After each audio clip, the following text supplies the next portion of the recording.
Y'all want some sharks?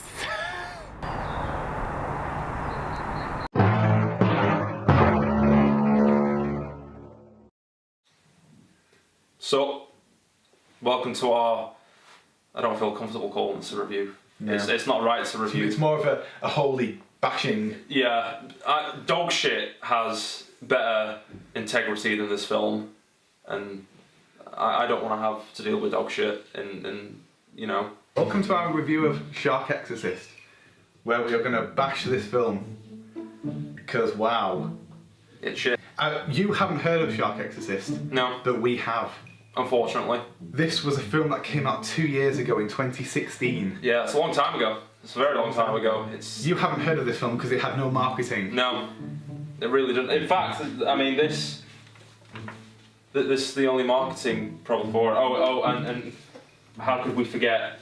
Satan has jaws. Don't watch this film. It's got a 1.7 or 1.6, my bad, on IMDb. Birdemic has a 1.7. That's how bad this film is. Yeah. People would rather watch a film about global warming that's infecting birds than watch this film. I agree. Let's talk about the plot.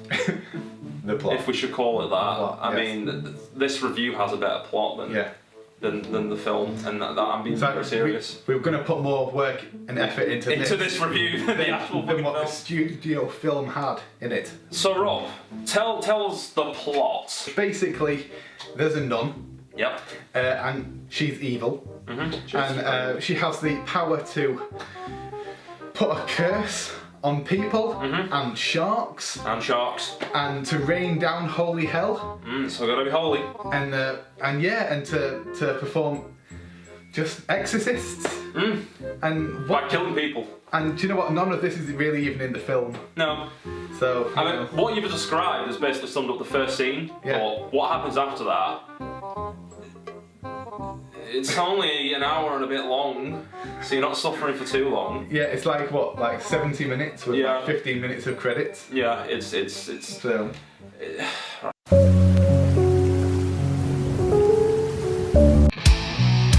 So it starts off with a nun that goes off to the ocean, and she's like by the ocean, and she's cursing at the world because they stopped her from doing something, and she wants revenge. The world has betrayed me, so the world will taste my vengeance. And then this blonde bitch comes out and says, "You bitch! You bitch! I know what you did. Everyone knows you did it. I'm gonna make sure they punish you." And then the nun stabs her, and then the nun calls upon Lord Satan himself to possess a shark. Lord Satan, accept my sacrifice. Send me an avenger. I mean, yeah, credits roll, aquarium footage, jellyfish, because jellyfish are fucking scary. And then we get introduced to the three, I don't feel comfortable calling characters. They're not characters, are they? Three things that just appear. Things on screen. 100 degrees outside, and this car's got no air conditioning. Real nice. I like it hot. Well, you're weird. Lauren, we're almost there, okay? And they're going to a lake to sunbathe because it's a shark film. They've got to be by water somehow. And there's no sun in the film. One of them goes out wades out into the lake on a really terrible camera shot. Yeah. That would have looked better if the tripod was on the tripod for starters and it was mounted instead of being shaky cam, which a lot of this movie is. And then fucking this bitch gets attacked by a shark in 4 foot high water on a waist.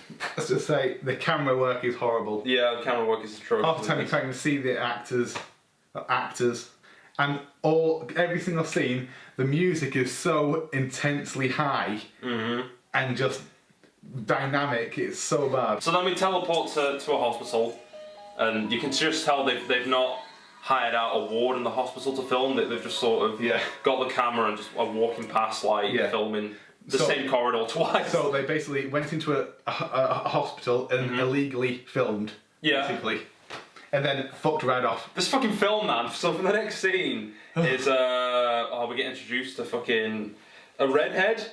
And what's the name of the show again? and then this redhead is talking to her cameraman. We see the cameraman. He's there filming. And then she turns around and looks at the actual cameraman. I want to know for sure. How can we do that? By asking the victims themselves. And it breaks the fourth wall. I don't know what she's doing. It looks like they've had to turn her around because the wind was blowing hair in her face in the previous shot, so they had to turn her around so the hair was blowing behind her. And this redhead tells us that these shark attacks are basically demons trying to possess people. Spirit of the water, speak to me now. I must know the truth. I must know. Give me the truth. The fuck? Then this redhead gets possessed. Yes. Quite badly. Quite badly in a weird... In a scene that can only be described as dog turd mixed with cat turd. I will eat your flesh and swallow your souls.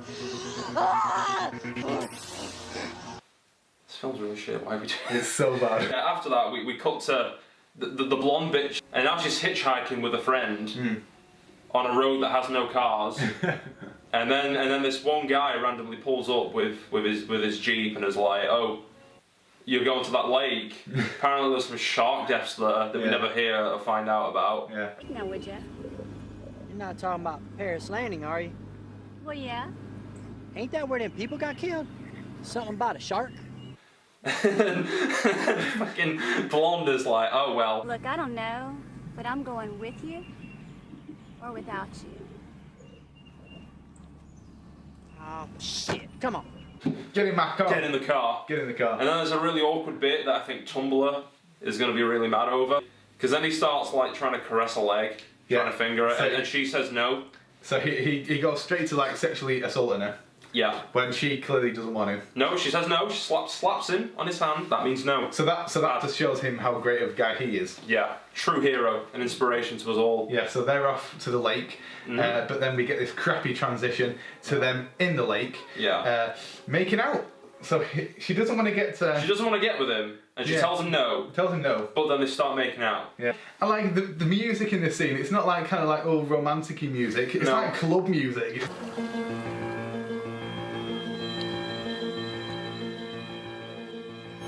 The shark comes out when they're in 4 fucking high water and then attacks the guy.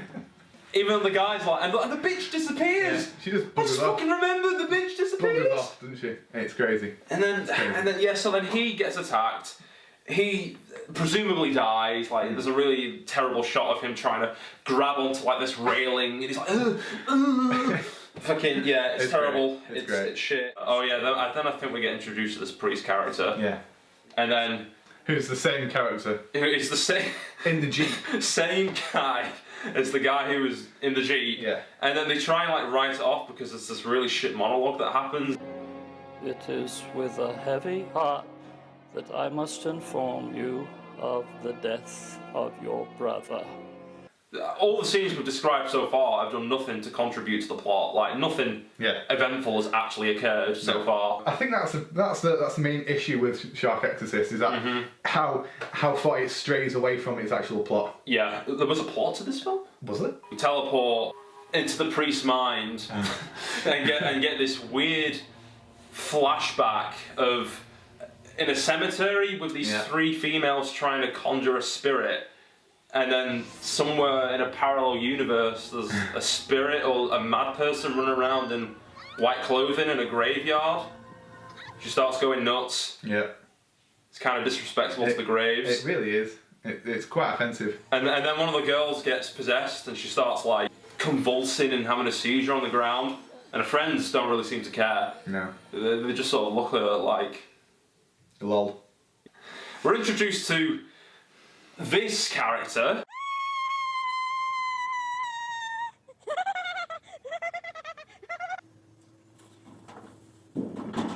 then this blonde bitch comes out of nowhere that we've already seen, and they start talking.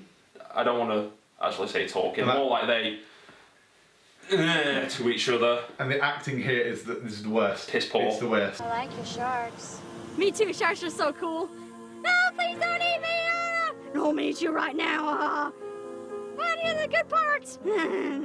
Wow. I mean, like you could deprive me of sleep, feed me nothing but like shit stains, have me be really, really sick, and I'd still give a hell of a lot more acting. Yeah. In Dedication. Yeah. So what do you like to do, Allie? I like to get wet. But then we cut to a transition of them in the pool, and the fucking blonde. Well, this blonde character looks at the camera while she's walking towards the ladder to get out the pool, and she stares at it like it's a porn film. And then the other person who I don't you know, but the characterization's not great. And then the blonde girl wakes up from a dream sequence, so none of that actually mattered. No. None of the dream. That's like 5 minutes just gone. Yeah. Oh yeah, then we teleport back to the redhead, and she's still doing this weird show. Yeah. And then the red bitch gets possessed again. She got possessed. She's been possessed twice now. Got possessed once at the start, in the first scene, and now she's been possessed again. Spirits come in me. Oh, yes.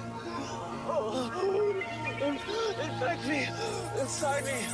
I would offer more and say how this could potentially mean more things in the film, but it really doesn't. This film's actively killing my brain cells. It's great. I want to die. Then we teleport to two random girls swimming in a lake that we have no background of, no characterization. They're just swimming in a lake, and then the shark comes and drags them underneath in 5 foot high water. Yeah. And all the time we see the shark is in really deep, shitty animation water. Logan FX did the visual animations for this film. Well done, you. Yeah, good job. Good job. We're kidding. You're terrible. Notice how like none of these scenes contribute towards the a plot. No. None of these scenes. It's just a bunch of random scenes where things happen. Things happen. This It's so bad. I just want to give myself a lobotomy after this. Back to the plot. Oh, that's a good joke. That is. We go back and we're introduced to this priest character interacting with the lead brunette. Yeah. And like she doesn't believe that her friend's been possessed by a shark, but the priest is pretty adamant about it.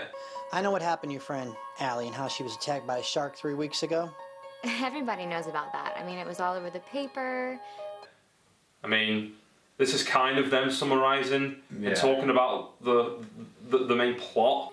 What's a shark doing in a lake anyway? I mean, don't they normally live in the ocean? Normally, but we're not talking about a normal shark here. And then we go to this weird fun fair that just randomly appears, and it's nighttime all of a sudden as well. And you can tell the audio was that bad in the fucking film that they've cancelled out the actual audio of what was going to be in the shot, and they've just replaced it with music. And it's really loud piano music that's sort of intertwining with different soundtracks.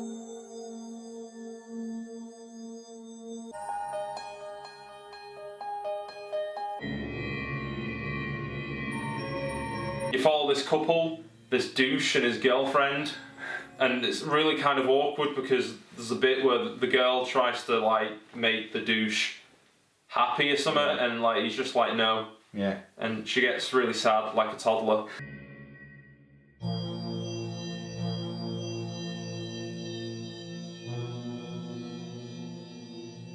Then the other blonde bitch comes out with demon teeth now, because if you get bit by a demonic shark, you become a vampire. Vampire. And your role is to now spread your vampireness into other people. But the priest and the brunette capture her and they take her into someone's backyard and loosely tie her to a tree. Then they try and exorcise the shark Satan demon out of her, but they just projectile vomit.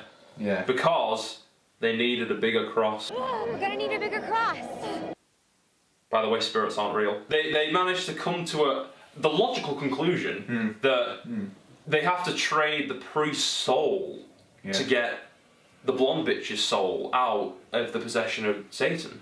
You know, we look up in the sky and there's a shark hole. I'm going to call it a shark hole because wormhole and sharks, that's the coolest thing. Yeah. Shark hole appears, a shark, the same animation that we've seen throughout the entire movie, comes through the wormhole, and then the priest and the blonde bitch are never seen again. But like you don't get to see what happens because it just transitions away into someone in the car. So blonde woman, another blonde, there's so many blondes in this film. Blonde is driving around in the car, and then she goes and decides to sunbathe at this random location near the lake that looks god awful. Yeah. Like, why would you go there? Especially when it's not sunny. It's cloudy in the sky. and then, so she decides to lie down, and she's sunbathing, and then this fucking weird segment happens where a creep comes out who looks like fucking Safari guy from Filthy Frank and starts taking photos of her when she's in a bikini lying down. It adds nothing is contributed to the plot. There is no plot. So then she wakes up and dun dun dun, the nun appears and she kills the muscular woman because... Reasons. Reasons. Yeah, reasons. Someone needed to die, so... Yeah, and then the nun's licking blood off the knife because she's evil and Satan said to do so. Yeah. And the knife looks really fake. Yeah. It's really bad. And then out of fucking nowhere, another character comes out of the water and drags her back into the water in the slow motion that's done so poorly that even Zack Snyder was looking at you going, ooh. Super slow motion. Nanny. I'm a sucker for slow motion. I think it can add so much effect into a film and reasoning and power moments, but you add slow motion when there's a dramatic thing to slow down. You do. This woman's just walking around in water in slow motion, and it cuts to her face. The final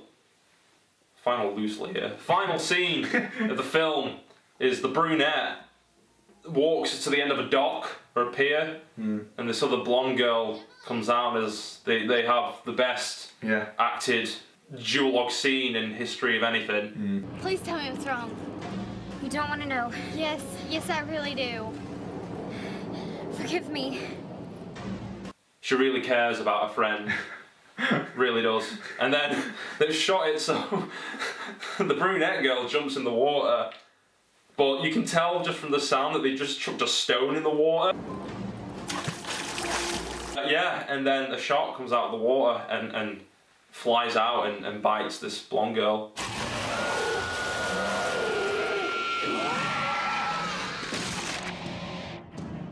But it's not the end. It's not the end because there's an aquarium after credit scene where a girl gets possessed by toy sharks in an aquarium.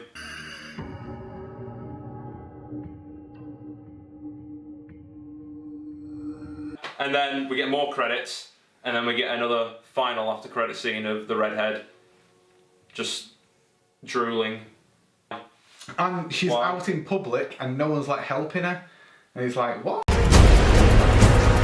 I'm sorry if I sounded disinterested, but this is how most of the actors talk like in the film. I'm just emulating the Oscar-worthy performance. Shark films are a cancer. They give you literal herpes, and I have those herpes now. Yeah. Every day when I look at water, I'm terrorised by the thought that there could be a badly animated, glowing, demon-eyed shark about to get me in a poorly edited section. Well, whenever I go to sleep, I think that some creep's going to come out and take pictures of me. So it's like, ugh. Or you're going to end up in a playground and you like to get wet. Don't watch this film. Don't waste your life away. Hear that sound? Oh right, yeah. What is that? Oh, let's go check this out. Let's go check this out. It's a nice pond. No, it's a nice pond.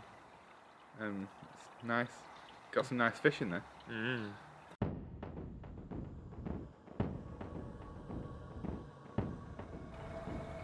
Is that a shark? No, that's not a shark.